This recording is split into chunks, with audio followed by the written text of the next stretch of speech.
우리가 오늘 또 읽어가는 이 역대상 4장에서부터 9장까지의 내용에서 이스라엘의 후손들에 대한 계보를 또다시 정리합니다. 아마도 이것을 기록한 인물은 에스라라고 하는 인물이 아닐까 학자들이 추정한다 그랬습니다. 학사, 율법의 교사이면서 제사장이었던 이 에스라가 포로로 귀환을 해서 그 포로로 돌아온 다음에 예루살렘의 황폐한 그런 모습들을 살펴보면서 성전도 다시 재건을 해야 되겠고 또 예루살렘 성벽도 다시 재건해야 되는 그런 상황 속에서 돌아온 이 포로민들이 과연 자신들이 누구인가 라고 하는 정체성을 그들에게 확인시켜 주기 위해서 옛적의 그 족보들을 하나하나 잘 점검해서 예전에 있던 기록들을 살펴서 이러한 내용들을 정리해 주는 겁니다. 그래서 그들이 결코 버림받은 그런 백성이 아니라 하나님의 긍휼 가운데서 또다시 그들이 하나님께로부터 은혜를 받아서 또 새롭게 그들이 하나님의 백성으로 살아갈 그러한 자들임을 그들에게 힘을 북돋아주고 그들은 하나님의 백성이라고 하는 정체성을 그들에게 심어주기 위해서 대단히 상세하게 이런 족보들을 기록을 해주고 있습니다. 그래서 그들은 바로 그러한 언약의 백성들이고 언약의 계대를 이어가는 후손들임을 그들에게 확인시켜주는 그런 뜻이 있다라고 하는 것입니다. 오늘 우리가 있는 역대상 4장의 내용은 크게 두 부분으로 분류할 수 있겠는데 우리가 읽은 1절부터 23절 내용에서는 유다의 자손에 대한 계속적인 그런 족보가 소개가 되고 있고요. 24절부터 마지막 43절까지 내용은 시므온 지파의 자손들이 어떻게 이어져 왔는가 하는 것에 대한 기록을 또다시 정리해주고 있습니다. 유다 같은 경우에는 장자가 아니었음에도 불구하고 그는 그의 아버지 야곱으로부터 축복을 받기를 그로 하여금 하나님께서 번성하게 하실 것이다 라고 하는 축복을 받게 되고 그를 통해서 하나님의 백성들을 다스리게 될 통치자 곧 메시아께서 그들의 자손을 통해서 오시겠다라고 하는 그러한 약속을 더해주고 있습니다. 우리가 창세기 기록을 보게 되면 이 유다가 하나님 앞에 언제나 바르게 잘 살았는가 라고 묻는다면 유다 또한 많은 실수와 연약함과 범죄의 연루가 되었다는 것을 우리는 기억합니다. 예를 들면 창세기 38장의 내용들을 보면 그런 내용들을 확인할 수 있어요. 그럼에도 불구하고 하나님은 이 유다의 후손을 통해서 메시아가 오실 것을 약속하여 주셨고 마침내 이스라엘 민족의 찬송이 되게 하시는 일들을 끊임없이 이루어 주셨음을 우리는 보게 됩니다. 그래서 우리가 본문 1절 말씀 가서 보면 유다의 아들들은 베레스와 헤스론과 갈미와 훌과 소발이라. 아들들이라고 하는 표현이 실제로 바로 낳은 그 다음의 세대들을 뜻하는 게 아닙니다. 이 베레스, 헤스론은 지금 세대를 쭉 이어가는 그런 족보를 소개한 겁니다. 우리가 잘못 읽으면 베레스나 헤스론과 또 갈미, 훌, 소발 다 똑같은 형제들이다 이렇게 볼 수 있겠는데 그렇지 않습니다. 우리가 앞에 2장에서 이미 읽었던 그런 내용들이 있기 때문에 이것이 바로 형제들을 뜻하는 게 아니라 아버지와 아들의 관계가 계속 이렇게 이어져 왔다고 하는 것을 표현하는 말로 우리가 이해할 수 있습니다. 특별히 이 유다의 계보를 소개하는 그런 내용 가운데서 우리가 많이 들어본 이름이죠. 야베스라고 하는 인물을 특별하게 소개해 줍니다. 9절과 10절 가서 보면 야베스는 그의 형제보다 귀중한 자라. 그의 어머니가 이름하여 이르되 야베스라 하였다. 이는 내가 수고로이 낳았다 함이었다. 이렇게 말합니다. 이 야베스라고 하는 말의 이름의 뜻은 슬픔 혹은 고통을 뜻하는 그런 이름입니다.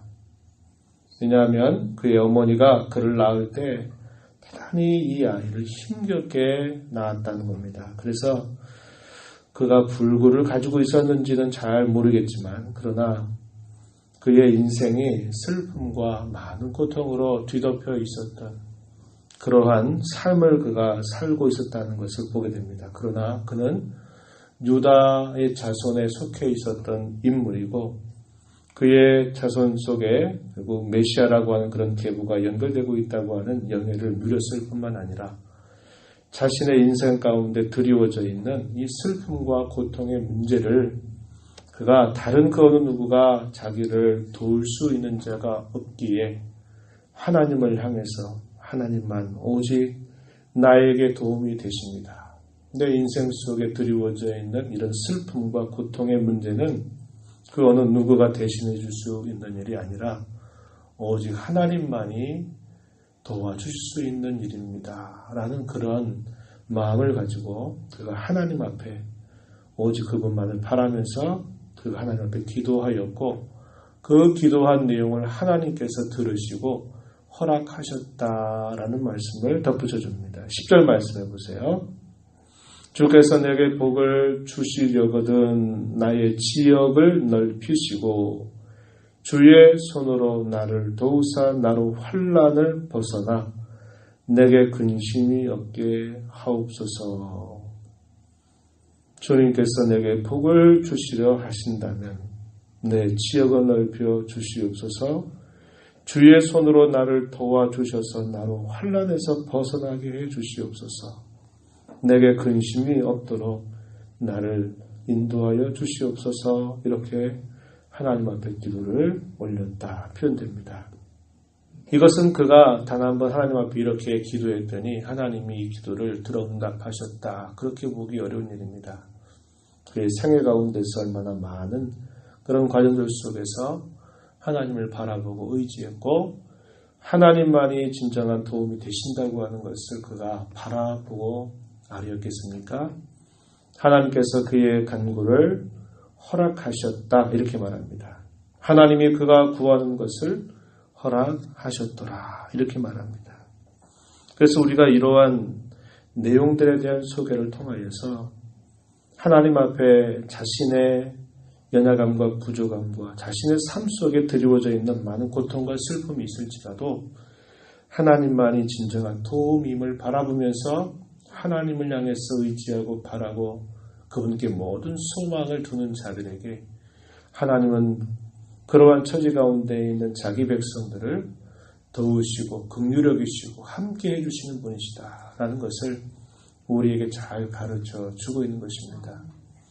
야베스라고 하는 이 이름이 다른 곳에서 찾아보기가 어려워요. 여기 등장함에도 불구하고 그의 생애 가운데에서 그가 울렸던 간구의 내용과 또 그 간구를 들으시고 응답하셨던 하나님의 손길이 표현되고 있다고 하는 것은 바로 이 말씀을 읽는 모든 하나님의 백성들이 이토록 하나님만을 바라보고 의지하고 구할 때 하나님께서는 그런 처지에 있는 자기 백성들을 결국 외면하지 않고 돌보아 주시는 분이시다라는 것을 우리에게 잘 알려주고 있는 것입니다. 11절 이하에 보게 되면 유다의 자손 가운데 아마도 이방의 족속들 중에서 이 유다 자손으로 편입된 그야말로 영광스러운 그런 사람들의 목록이 기록되고 있는 것 같습니다. 특별히 13절 가서 보면요. 그나스의 아들들은 온니엘이다. 온니엘 들어보셨죠? 갈렙과 깊은 관련 맺고 있는 인물입니다. 또 15절 가서 보면요. 여분네의 아들 갈렙.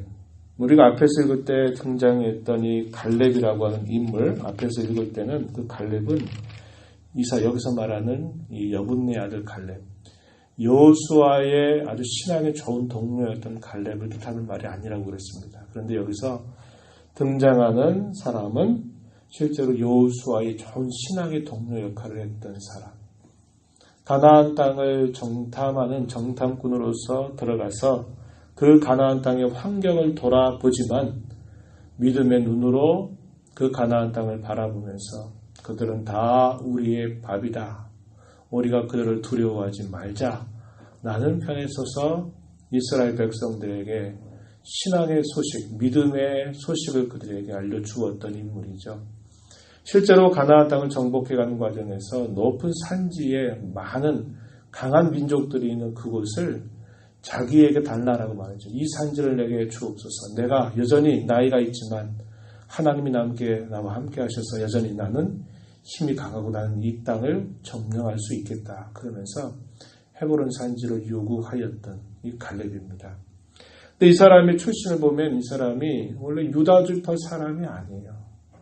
이 사람의 출신은 이방 족속의 출신인데 이 사람이 어떤 배경과 경로를 통해서 그들이 하나님의 백성의 자리로 들어왔다라는 것을 우리가 볼 수 있습니다.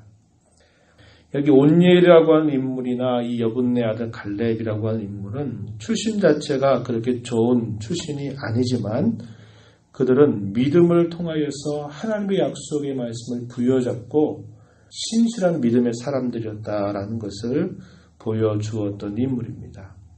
이에 대한 기록을 우리는 여호수아서 15장에 있는 말씀 그리고 사사기 1장에 있는 말씀을 통해서 이들의 믿음의 행적이 어떠했는가를 우리는 볼 수 있게 되는 겁니다. 이방의 태생이지만 그러나 믿음의 아주 좋은 모범을 보였던 그런 인물들로 우리가 볼 수 있는 사람들입니다. 21절 이하로부터 23절 내용에서는 셀라의 자손들에 대한 소개가 나타나고 있어요. 21절 유다의 아들 셀라의 자손은 레가의 아버지 에르와 이하에 쭉 기록이 되면서 마지막 23절 보면 이 모든 사람은 토기장이가 되어 수풀과 산울 가운데에 거주하는 자로서 거기서 왕과 함께 거주하면서 왕의 일을 하였다. 아마도 이 자손들은 이 모압에서 꽤 괜찮은 그런 직업들을 소유하면서 왕과 함께 일을 거주하면서 왕의 일을 하는 그런 인물들이었기 때문에 굉장히 안락한 생활을 영위했던 사람들로 볼 수 있겠습니다. 그러나 이런 삶의 현실적인 안정감이 그들로 하여금 훗날에 바벨론의 포로 생활 이후에 그들이 다시 이 베들레헴 예루살렘으로 돌아오게 되는 일에 있어서 아마 많은 장애를 결국 갖게 되었을 것을 우리는 생각해 볼 수 있습니다. 현실적인 삶의 안정감이라고 하는 것이 우리로 하여금 하나님의 약속보다도 그저 현실에 안주하게 하는 그러한 모습을 취하게 할 때 참 많죠. 우리의 삶이 어려움 가운데 있으면 그 어려움 때문에라도 하나님을 바라보는데 삶이 먹을 거, 입을 거, 마실 거 염려 없이 살게 되면 안락한 삶을 살게 되면 사회적인 지위를 누리고 살게 되면 하나님께서 약속하신 그 말씀을 따라서 삶의 거처로 옮겨간다고 하는 게 쉽지가 않다는 것을 우리는 볼 수 있습니다. 이런 말씀들을 보면서 어떤 사람은 출신 자체가 전혀 다른 출신이지만 정말 믿음의 좋은 본을 보이는 사람이 있고 또 야베스와 같이 자신의 삶에 드리워져 있는 많은 슬픔과 고통 속에서 하나님만이 나의 도움이 되신다고 믿고 하나님을 바라면서 그분 주시는 은혜를 받아 누리는 삶을 살아가는 사람이 있고 어떤 사람은 자신의 주어진 현실적인 삶에 안주하다 보니까 그가 떠나야 할 자리를 쉽게 떠나지 못하는 그런 모습을 보이기도 하는 것입니다. 우리가 이런 다양한 모습들을 보면서 하나님이 하신 약속은 그 하신 약속대로 변함없이 이루어 가신 하나님의 신실하심은 빛나고 있다는 것을 알게 되고요.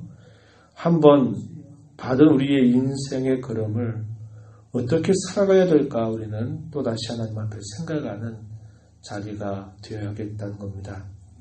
우리의 주어진 삶의 자리에서 하나님의 약속의 말씀을 부여잡고 우리의 처지가 어떠하든지 우리 형편이 어떠하든지 간에 앞선 믿음의 좋은 신앙의 본을 본받아서 또다시 걸어갈 수 없기에 후회해서도 안 되는 그런 인생이기에 지금 우리가 가는 이 걸음이 믿음의 사람들, 믿음에 앞선 사람들의 그 걸음 위에 든든히 서 있는가를 돌아보면서 하나님 오늘도 믿음의 걸음을 걸어가는 복된 삶이 되게 주시옵소서.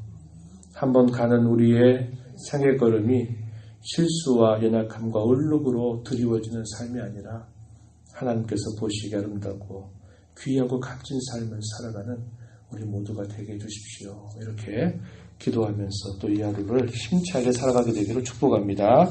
하나님 아버지 감사합니다. 우리에게 생명과 호흡을 허락하시고 또 이 새벽 시간 저희들 인도하셔서 함께 찬송하며 말씀의 귀를 기울이며 오늘도 저희들에게 주시는 주님의 교훈을 생각하게 하신 것 감사합니다. 하나님은 신실하십니다. 하나님의 하신 약속은 사람의 실패와 연약함에 따라서 변모되는 게 아니라 그럼에도 불구하고 하나님의 약속은 신실하게 이루어졌습니다. 여전히 하나님께서는 오늘도 저희들 가운데서 그러한 일을 행하고 계심을 저희가 믿음으로 바라보며 앞서 많은 기회를 받은 그런 사람들이 믿음에 서 있는지 아니면 현실적인 삶이 앉아오고 있는지를 잘 돌아보아서 저희들로 하여금 믿음의 걸음을 힘차게 걸어가는 삶이 되도록 도와주시옵소서.